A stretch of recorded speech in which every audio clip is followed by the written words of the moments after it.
Welcome to our Excel training sessions. In Microsoft Excel, there is no need to process each cell individually to highlight and color empty cells in our lists. So, after selecting the data here, there's no need to go to the Home tab and choose a color from there, because doing this for each cell individually is necessary. The most accurate and practical method is actually to automate this. I'm coming from here. Look, I've selected this range. After selecting these, we choose New Rule from the conditional formatting in the Home menu.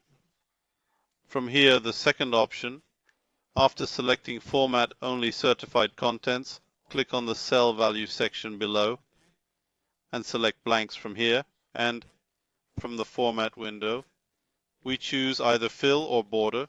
For example, let's select Yellow from Fill. I click OK. And when I click OK again, the empty cells in this table are now highlighted. When you come here and type a number, then press Enter, you'll see the color automatically disappears. This way, when you enter numbers, you can remove the spaces. Later, when you come and delete any number from here, the resulting spaces will be automatically colored, as you can see. This is the most accurate and easiest way to automatically color spaces.